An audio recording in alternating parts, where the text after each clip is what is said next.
Hello everyone, आप सभी को आज के इस हिंदी विषय के पाठ्य योजना में एक बार फिर से बहुत बहुत स्वागत है। आज की इस पाठ्य योजना में हम देखेंगे हिंदी विषय की पाठ्य योजना और वो विषय है गद्यांश। तो चलिए दोस्तों शुरू करते हैं आज का पाठ्य योजना। तो सबसे ऊपर आप देख सकते हैं हिंदी विषय की पाठ्य योजना संख्या 53 लिखी हुई है। यहाँ पर आपको पाठ्य योजना संख्या लिखनी होती है। जितनी भी संख्या आपके पाठ्य योजना की होगी उसके बाद विद्यालय का नाम मेंशन करेंगे। आप जिस विद्यालय में पढ़ाने के लिए जाएंगे उस विद्यालय का नाम यहाँ पर मेंशन करेंगे। उसके बाद छात्राध्यापक अथवा छात्राध्यापिका का नाम लिखेंगे। यदि आप पुरुष हैं तो छात्राध्यापक का नाम लिखेंगे और यदि आप महिला हैं तो छात्राध्यापिका का नाम लिखेंगे। ठीक है। उसके बाद कालांश मेंशन करेंगे। कालांश यानी कि पीरियड, आप जिस भी पीरियड में पढ़ाने के लिए जाएंगे उस पीरियड के यहाँ पर मेंशन करेंगे। उसके बाद है कक्षा, कक्षा है 9, विषय है हिंदी, प्रकरण है तो आज का प्रकरण है सांवले सपनों की याद। ठीक है। उसके बाद है अवधि, अवधि है 45 मिनट। किसी किसी विद्यालय में 35 मिनट या 40 मिनट भी होता है, तो आप अपने विद्यालय के हिसाब से देख लीजिएगा।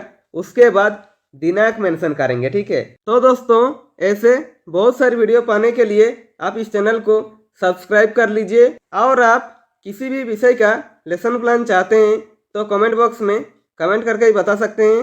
और इस विषय के अलावा यदि आपको किसी दूसरे विषय की भी लेसन प्लान चाहिए हो तो आप इस चैनल के प्लेलिस्ट में जाकर देख सकते हैं। तो चलिए आगे बढ़ते हैं। उसके बाद आता है सामान्य उद्देश्य। सामान्य उद्देश्य विषय संबंधित होता है, तो यहाँ पर आप हिंदी विषय को ध्यान में रखकर लिखेंगे। सामान्य उद्देश्य में विषय और उप विषय को पढ़ाने से बच्चों में किन किन चीज़ों का विकास होगा वो सब इसमें लिखना होता है। इसमें मिनिमम आप 4 से 5 पॉइंट लिख सकते हैं या मैक्सिमम 8 से 10 पॉइंट लिखा जा सकता है। तो देखिए पहला पॉइंट में लिखेंगे छात्रों के विभिन्न विषयों के ज्ञान की वृद्धि करना। दूसरा पॉइंट में लिखेंगे छात्रों की विचार एवं तर्क शक्ति का विकास करना। और तीसरा पॉइंट में लिखेंगे छात्रों की रचनात्मक वृत्ति का जागृत करना। और चौथा पॉइंट में लिखेंगे छात्रों में मातृभाषा के प्रति रुचि पैदा करना। ठीक है। उसके बाद आता है विशिष्ट उद्देश्य।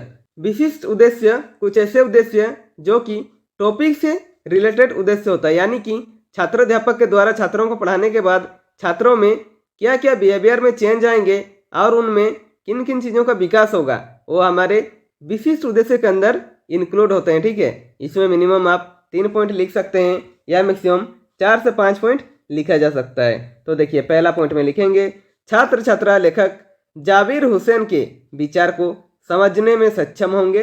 दूसरा पॉइंट में लिखेंगे छात्र इसके माध्यम से पक्षी प्रेमी सालिम अली का व्यक्तित्व के बारे में जानने में सक्षम होंगे। ठीक है। और तीसरा पॉइंट में लिखेंगे छात्र जाबिर हुसैन द्वारा रचित सांवले सपनों की याद कहानी के प्रति सकारात्मक दृष्टिकोण विकसित कर सकेंगे। ठीक है। उसके बाद लिखेंगे शिक्षण विधि यानी कि टीचिंग मेथड। इसमें शिक्षक कौन कौन सा शिक्षण विधि प्रयोग कर पढ़ा रहे हैं वो यहाँ पर मेंशन करना होता है। तो देखिए व्याख्यान विधि, प्रश्नोत्तर विधि और स्पष्टीकरण विधि इत्यादि। ठीक है।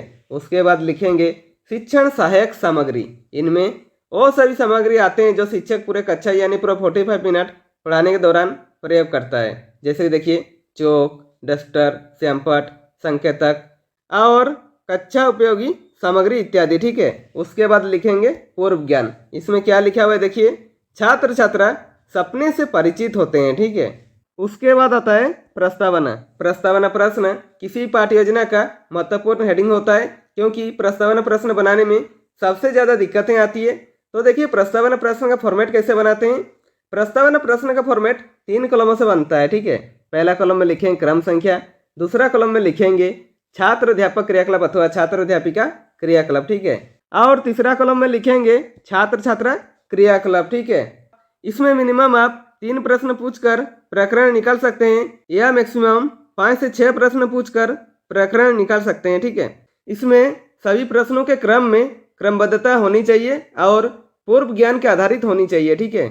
इसमें छात्र अध्यापक के प्रश्न करने पर जो छात्र छात्रा उत्तर देंगे उसी उत्तर से छात्र अध्यापक पुनः एक प्रश्न करेंगे। ठीक है। तो देखिए यहाँ पर आपको और अच्छे से समझ में आएगा। क्रम संख्या में 1 लिखेंगे। छात्र अध्यापक पहला प्रश्न करते हैं सूर्योदय कब होता है। तो छात्र छात्रा क्या उत्तर देते हैं। छात्र छात्रा उत्तर देते हैं प्रातः या सुबह। ठीक है, यहाँ पर देखिए छात्र छात्रा क्या उत्तर दिए, प्रातः या सुबह। ठीक है, अब इस शब्द को लेकर छात्र अध्यापक दूसरा प्रश्न करेंगे। तो देखिए छात्र अध्यापक दूसरा प्रश्न करते हैं, सुबह उठने के बाद हम लोग क्या करते हैं। तो छात्र छात्रा क्या उत्तर देते हैं, उत्तर देते हैं काम करते हैं। ठीक है, उसके बाद छात्र अध्यापक तीसरा प्रश्न करते हैं, काम करने के बाद हमारे शरीर को क्या लगता है। तो छात्र छात्रा क्या उत्तर देते हैं, उत्तर देते हैं थकावट लगता है। ठीक है, उसके बाद छात्र अध्यापक चौथा प्रश्न करते हैं, शरीर की थकावट मिटाने हेतु क्या किया जाता है। तो छात्र छात्रा क्या उत्तर देते हैं, उत्तर देते हैं सोया जाता है। ठीक है, उसके बाद छात्र अध्यापक पांचवा प्रश्न करते हैं, सोने के बाद नींद में क्या देखते हैं। तो छात्र छात्रा क्या उत्तर देते हैं, उत्तर देते हैं सपना देखते हैं। ठीक है, उसके बाद छात्र अध्यापक छठा प्रश्न करते हैं, जाबिर हुसैन द्वारा रचित सांवले सपनों की याद कहानी के बारे में आप क्या जानते हो। तो छात्र छात्रा क्या उत्तर देते हैं, छात्र छात्रा कोई उत्तर दे नहीं पाते हैं और मौन रहते हैं, यानी कि ये क्या हो जाएगा, समस्यात्मक प्रश्न हो जाएगा। ठीक है, इसका उत्तर छात्र नहीं दे पाएंगे तो अच्छा शिक्षक यानी आपका कर्तव्य है कि आप उस चीज़ को अच्छे से समझाएं बच्चों को। उसके बाद उद्देश्य कथन में लिखेंगे, बच्चों आज हम लोग जाबिर हुसैन द्वारा रचित सांवले सपनों की याद कहानी के बारे विस्तार पूर्वक अध्ययन करेंगे। ठीक है, उसके बाद आता है प्रस्तुतिकरण। प्रस्तुतिकरण पाठ को हमें सबसे अच्छा बनाना होता है कि जितना भी कंटेंट होता है टॉपिक का वो सब प्रस्तुतिकरण पाठ में रखते हैं। ठीक है, तो देखिए प्रस्तुतिकरण का फॉर्मेट कैसे होता है देखते हैं। प्रस्तुतिकरण का फॉर्मेट 4 कॉलमों से बनता है। पहला कॉलम में लिखेंगे शिक्षण बिंदु यानी कि टीचिंग पॉइंट, इसमें हम कौन कौन से पॉइंट कवर करेंगे वो सब लिखेंगे। दूसरा कॉलम में लिखेंगे छात्र अध्यापक क्रियाकलाप अथवा छात्र अध्यापिका क्रियाकलाप। ठीक है, यानी कि पुपिल टीचर एक्टिविटी, इसमें क्लासरूम में टीचर क्या क्या एक्टिविटी कर रहे हैं वो सब लिखेंगे। और तीसरा कॉलम में लिखेंगे छात्र छात्रा क्रियाकलाप और चौथा कॉलम में लिखेंगे श्यामपट कार्य। ठीक है, तो देखिए सबसे पहले शिक्षण बिंदु पर लिखेंगे लेखक का जीवन परिचय और छात्र अध्यापक सांवले सपनों की याद पाठ के लेखक का जीवन परिचय के बारे में जो भी बताएंगे वो छात्र अध्यापक क्रियाकलाप पर लिखेंगे। ठीक है, तो देखिए क्या बताते हैं, जाबिर हुसैन का जन्म सन 1945 में गांव नवनही राजगीर जिला नालंदा बिहार में हुआ। वे अंग्रेजी भाषा एवं साहित्य के प्राध्यापक रहे। इन्होंने सक्रिय राजनीति में भी भाग लिया और विधानसभा के सदस्य, मंत्री और सभापति भी रहे। ये हिंदी, अंग्रेजी और उर्दू तीनों भाषाओं में समान अधिकार के साथ लेखन करते थे। ठीक है, उनकी हिंदी रचनाओं में जो आगे हैं, डोला बीबी का मजार, अतीत का चेहरा, लोगा, एक नदी रेत भरी प्रमुख हैं। ठीक है, और छात्र छात्रा क्रियाकलाप पर लिखेंगे, छात्र छात्रा ध्यानपूर्वक सुनेंगे तथा समझेंगे और श्यामपट कार्य पर छात्र अध्यापक जो पढ़ा रहे हैं उसे शॉर्ट में लिख दीजिएगा ताकि जो बच्चे ध्यान से सुन नहीं रहे उन्हें भी अच्छे समझ में आ जाए।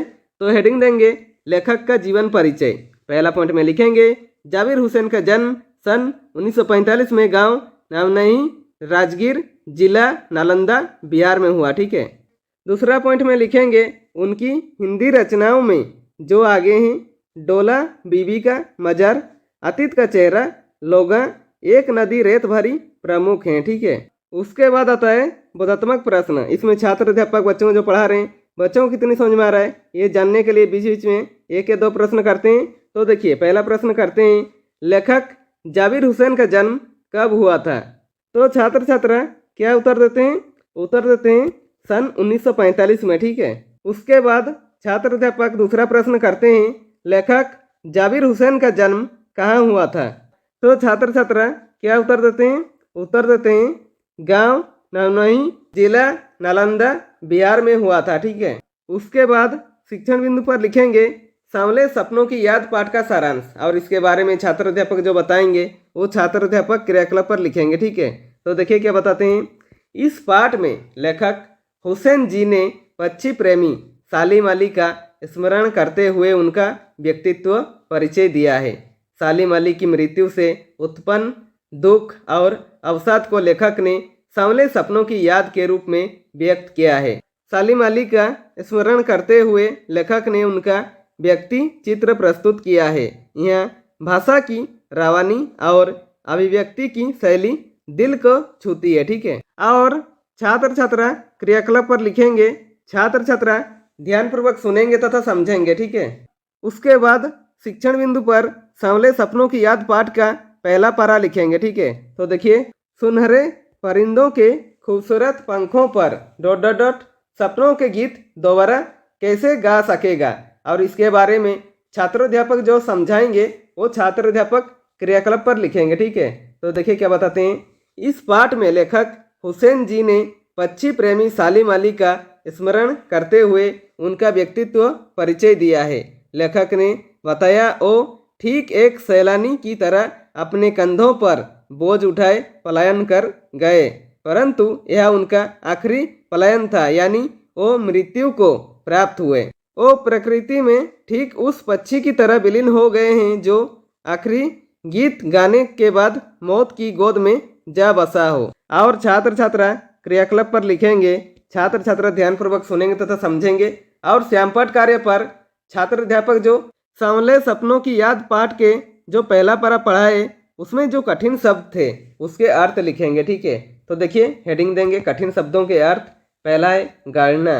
गणना का अर्थ होता है बनाना। ठीक है, दूसरा है हुजुम। हुजुम का अर्थ होता है भीड़। ठीक है, तीसरा है पलायन। पलायन का अर्थ होता है दूसरी जगह जाना। ठीक है, उसके बाद बोधात्मक प्रश्न पूछेंगे। ठीक है, इसमें छात्र अध्यापक बच्चों में जो पढ़ा रहे हैं बच्चों को कितनी समझ में आ रहा है ये जानने के लिए बीच बीच में एक या दो प्रश्न करते हैं। तो देखिए पहला प्रश्न करते हैं, पक्षी विज्ञानी सालिम अली किसकी तरह प्रकृति में विलीन हो रहे हैं? तो छात्र छात्रा क्या उत्तर देते हैं? उत्तर देते हैं वन पक्षी की तरह। ठीक है, उसके बाद छात्र अध्यापक दूसरा प्रश्न करते हैं, सालिम अली का प्रकृति में विलीन होने से तात्पर्य है? तो छात्र छात्रा क्या उत्तर देते हैं?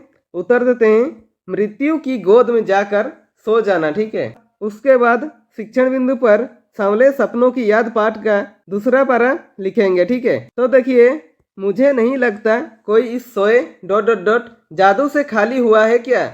और इस पारा के बारे में छात्र अध्यापक जो समझाएंगे वो छात्र अध्यापक क्रियाकलाप पर लिखेंगे। ठीक है, तो देखिए क्या बताते हैं। प्रस्तुत गद्यांश में लेखक कहते हैं कि सालिम अली इस बात से दुखी तथा नाराज थे कि लोग पक्षियों को आदमी की तरह देखते हैं। लोग पहाड़ों, झरनों तथा जंगलों को भी आदमी की नज़र से देखते हैं। यह गलत है, क्योंकि कोई भी आदमी पक्षियों की मधुर आवाज़ सुनकर रोमांचित नहीं हो सकता है। लेखक ने वृंदावन का जिक्र करते हुए कहा है कि भले ही कृष्ण के बचपन की शरारतों को किसी ने नहीं देखा, कब उन्होंने घने पेड़ की छांवों में विश्राम किया और कब उन्होंने बांसुरी बजाई, यह कोई नहीं जानता। पर आज भी अगर कोई वृंदावन जाकर नदी के सांवले पानी को देखे तो वह कृष्ण की याद दिला देता है। आज भी वृंदावन कृष्ण की बांसुरी के जादू से खाली नहीं हुआ। और छात्र छात्रा क्रियाकलाप पर लिखेंगे। छात्र छात्रा ध्यानपूर्वक सुनेंगे तथा समझेंगे। और श्यामपाठ कार्य पर छात्र अध्यापक जो सांवले सपनों की याद पाठ के जो दूसरा पारा पढ़ाए उसमें जो कठिन शब्द थे उसके अर्थ लिखेंगे। ठीक है, तो देखिए हेडिंग देंगे कठिन शब्दों का अर्थ। पहला है मिथक। मिथक का अर्थ होता है प्राचीन पुरा कथाओं का तत्व जो नवीन स्थितियों में नए अर्थ का वहन करता हो। ठीक है, दूसरा है शौक। शौक का अर्थ होता है चंचल। ठीक है, उसके बाद बोधात्मक प्रश्न पूछेंगे। ठीक है, इसमें छात्र अध्यापक बच्चों जो पढ़ा रहे हैं बच्चों को कितनी समझ में आ रहा है ये जानने के लिए बीच बीच में एक या दो प्रश्न करते हैं। तो देखिए पहला प्रश्न करते हैं, सालिम अली के अनुसार लोग पक्षियों को किसकी नज़र से देखना चाहते हैं? तो छात्र छात्रा क्या उत्तर देते हैं? उत्तर देते हैं आदमी की नज़र से देखना चाहते हैं। ठीक है, उसके बाद छात्र अध्यापक दूसरा प्रश्न करते हैं, वृंदावन किसकी जादू से कभी खाली नहीं होता? तो छात्र छात्रा क्या उत्तर देते हैं? उत्तर देते हैं कृष्ण की बांसुरी के। ठीक है, यहाँ पर हमारा प्रस्तुतिकरण समाप्त होता है। इसके आगे यदि आप बढ़ाना चाहते हैं तो बढ़ा सकते हैं, उसके बाद प्रस्तुतिकरण को समाप्त करेंगे। ठीक है, उसके बाद आता है पुनरावृत्ति। इसमें छात्र अध्यापक जो पढ़ाए उससे पुनः रिक्रिएशन करते हैं। ठीक है, तो देखिए प्रस्तुत पाठ में लेखक जाबिर हुसैन जी ने पक्षी प्रेमी सालिम अली का स्मरण करते हुए उनका व्यक्तित्व का परिचय दिया है।